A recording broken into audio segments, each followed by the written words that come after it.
कुछ लोग यह प्रश्न पूछते हैं कि संभोग क्रिया अधिक से अधिक कितने समय तक जारी रखनी चाहिए।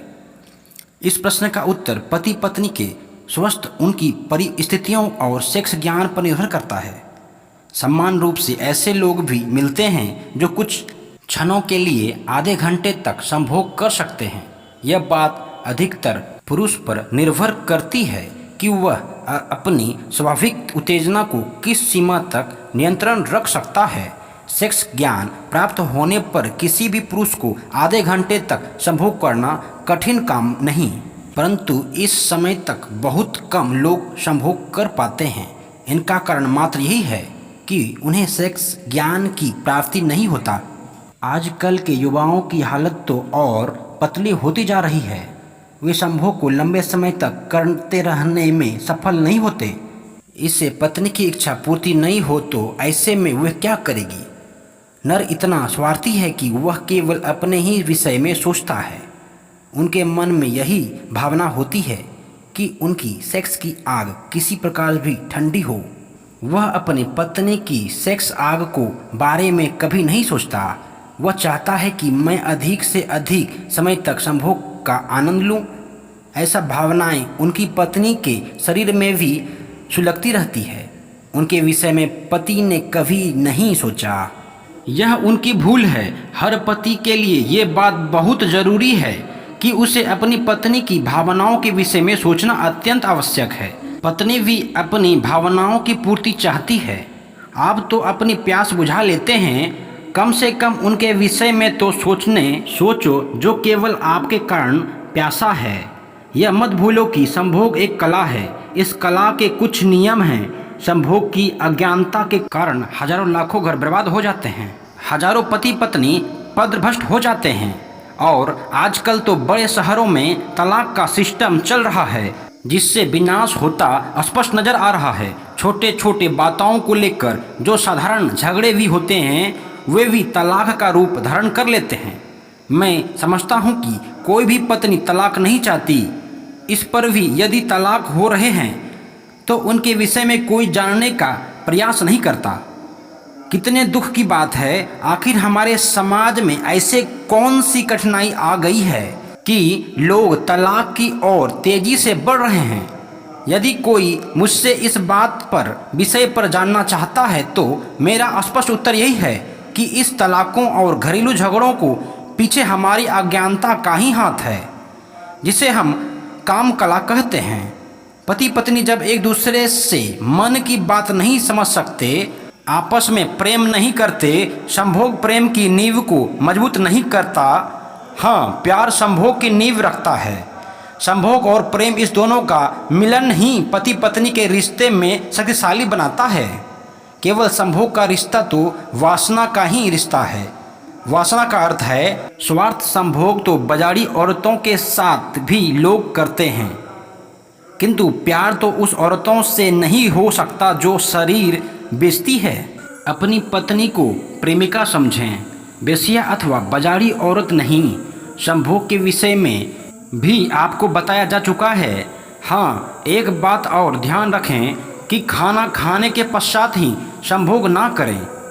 खाना खाने के 3 घंटे के पश्चात ही संभोग करनी चाहिए। और यदि संभोग हो सके तो संभोग के तत्काल पश्चात गरम गरम दूध पी लें। नर नारी दोनों को ही बराबर दूध पीना चाहिए। कई लोगों को मैंने यह कहते सुना है कि संभोग के पश्चात पुरुष को ही दूध पीना चाहिए। ऐसा बात सुनकर हंसी भी आती है और क्रोध भी। अरे भाई, यह कैसा नियम है कि संभोग के पश्चात केवल पुरुष को ही दूध पीना चाहिए, नारी को दूध क्यों नहीं पीना चाहिए? क्या संभोग अकेले पुरुष ही करता है? इस प्रथा को तोड़ना चाहिए। विशेष रूप से दुल्हे मियाँ के लिए सुहागरात को पिस्ते, बादाम, किशमिश, काजू का दूध आता है, मगर पत्नी के लिए नहीं। ऐसा क्यों होता है? कभी किसी ने सोचा? क्या पत्नी को पुरुष की अपेक्षा घटिया समझा गया है? क्या नारी की विशेषता नर से कहीं कम होती है? नारी पत्नी तो आपके वंश को चलाने वाली है, उससे ऐसा व्यवहार क्यों?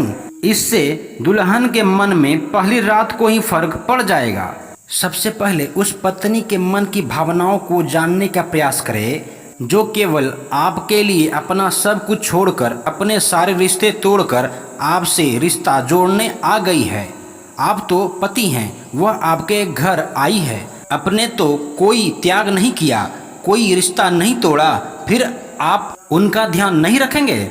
आप उनके मन की बात को नहीं जानेंगे तो कौन जानेगा? अब तो जो कुछ भी हो उनका आप ही हैं, आप ही माँ बाप हैं, आप ही बहन भाई हैं, क्योंकि आपके लिए ही उनके सारे रिश्ते तोड़े हैं। सारी दुनिया को छोड़कर वह आपकी हो गई है। उनके लिए आपको भी थोड़ा बहुत त्याग तो करना होगा।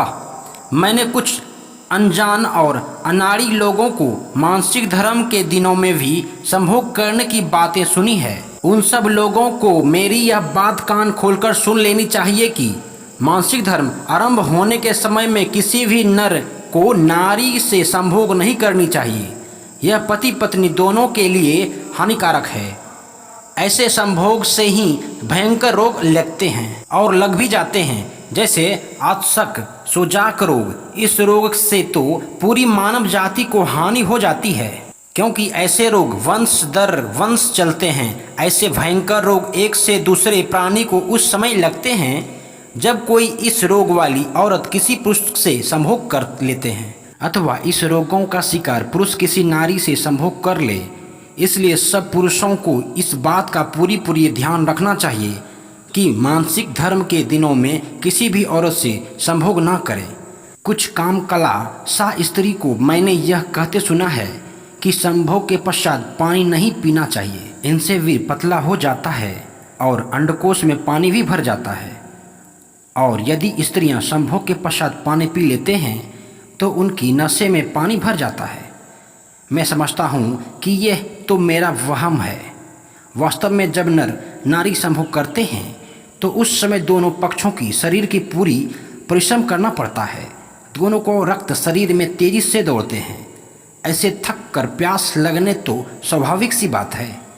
प्यास लगने पर पानी ना पीना यह तो और भी बुरी बात है। और यह भी बात ध्यान रहे कि हमारे शरीर के अंदर ऐसे कोई नली है ही नहीं जिसके द्वारा पानी अंडकोश तक जा सके। हाँ, एक बात और याद रखें कि संभोग के पश्चात यदि नर नारी बादाम दूध पिए तो इनसे खोई शक्ति फिर से वापस आ जाती है, किंतु संभोग में मासिक धर्म के दिनों में बिल्कुल ही त्याग देने में भलाई है। कोई युग था जब मासिक धर्म आरंभ होने पर औरतों को रसोई घर में भी घुसने की अनुमति नहीं मिलती थी। उनके खाने तक के बर्तन अलग कर दिए जाते थे। कुछ लोगों का यह मत है कि गर्भवती स्त्री के साथ संभोग नहीं करना चाहिए। मैं समझता हूँ यह बात मान नहीं है, क्योंकि 9 माह की अवधि तक कोई नर नारी संभोग के बिना नहीं रह सकते।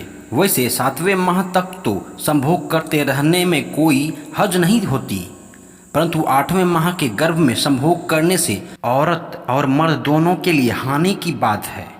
कुछ लोग मुझसे आकर पूछते हैं कि सफल संभोग कैसे हो सकता है। नारी के वस्त्र पूर्ण रूप से उतरकर अथवा अर्धनग्न अवस्था में संभोग करनी चाहिए। सत्य बात तो यह है कि इस विषय में कामसा स्त्रियों ने कोई नियम ही नहीं बनाया है, जिससे वह सिद्ध होता है कि काम के विषय में नर नारी के पूर्ण स्वतंत्रता दे रखी है।